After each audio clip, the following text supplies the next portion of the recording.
观光业里面大概有3个主要的产业哈，一个是旅行社，另外一个就是旅馆跟民宿，好这些饭店，再来就是一些游乐区。那以人为主来看的话，这个旅行社大概是4万多的员工，如果加导游、领队，还有这些陪团的人，那又有4万多。那另外就是有关于旅宿业旅馆、民宿等等，大概加起来是10万多，还有观光游乐区，这有6000多人。所以整体来讲，我们的薪资补贴，还有所谓的人才培训的计划，是有照顾到近这里大概就是近大概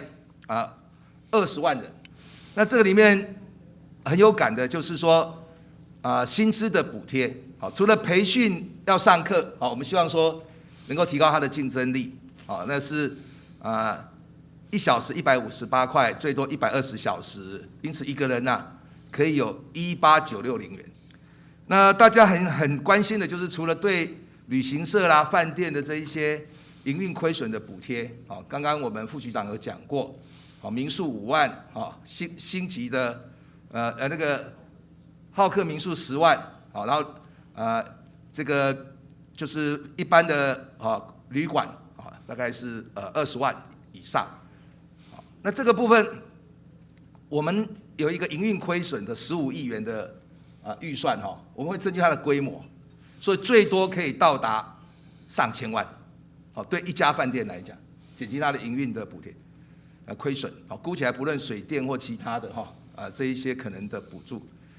好，那另外一个大家很关心是旅行社，很多大型的旅行社，像雄狮啦、东南等等。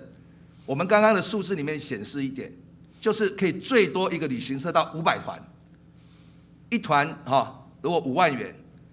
那他出团或接团，就是凹棒跟英镑，就是旅行社这个部分的亏损可以补助到2500万元。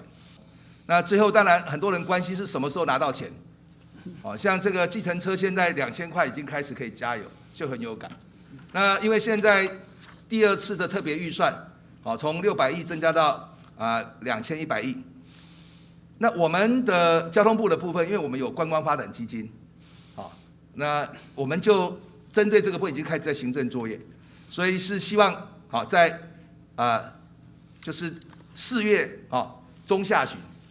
我们可以让这些接受薪资补贴或营运亏损的对象，都能够具体拿到政府的这个预算经费的一个补助。